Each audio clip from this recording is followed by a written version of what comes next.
What's poppin' YouTube? Back at it again. Got a topic for y'all today, as y'all read the title, man. About to get into this Martin Luther King Jr. MLK. Get down. Just pretty much the perception is that there's certain truths, certain unknown truths, and pretty much this is a video just to enlighten y'all maybe about maybe not the common knowledge that may be of the common man.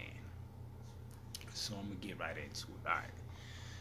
So the I guess main thing that people think about when they think about Martin Luther King is the "I Have a Dream" speech.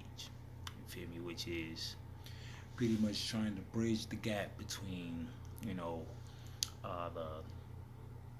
the transitionary from the slavery movement, going into the corporate America and the segregation and the injustices of you know just inequality.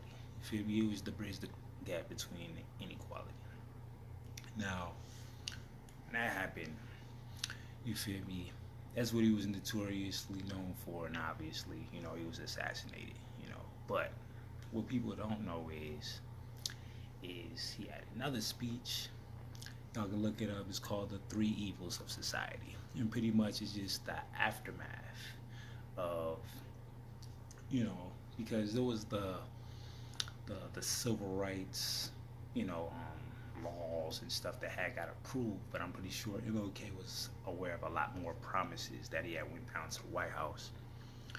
Feel me? And was able to, he was aware of a lot more than the common knowledge. You feel me? There was a lot of things set into place, and pretty much he was supposed to be the face of, you know, uh, pretty much the civil rights movement, and from it getting from one area to the different area.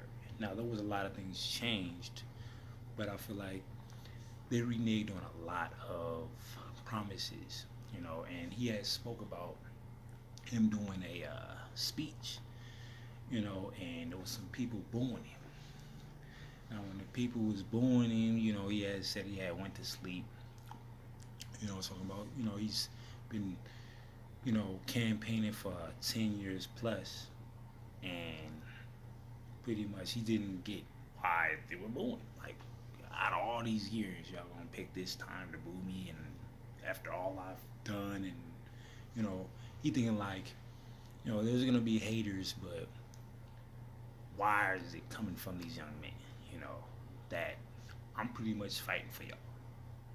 And then when he woke up, he was like realizing that he wasn't being booed because they didn't like him or anything like that. It was more so like they were aware that all the promises that was lined up and was supposed to be knocked down, this long list of changes that was supposed to be made, all of them wasn't complete, and people looking at it like, all right, I'll put in this amount of work, I'll put in this amount of hope.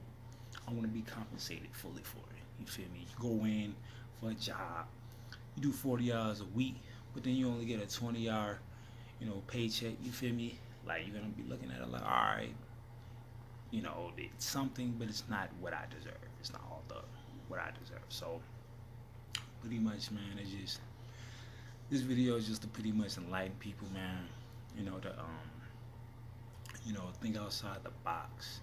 You feel me? Just take 30 minutes, 20 minutes, man. Look at the video, and enlighten yourselves, man, because they want us, in this box of perception and how society wants to advertise and not really, it's not to tell the truth, because it's not like they're lying, but it's the simple fact that people are not telling the whole truth. You feel me? And that's why a lot of people, where it starts to divide. You feel me? Because there's people that feels like something was done, despite all that. You feel me? There's a lot more that should have been done that wasn't done. So, thanks for watching, man. I'm gonna keep y'all updated, man. But check that out, man. Lighten yourselves, man. Stop, allowing people to, you know, think for you and feed you information when it's, all the information at this point is accessible. So with that being said,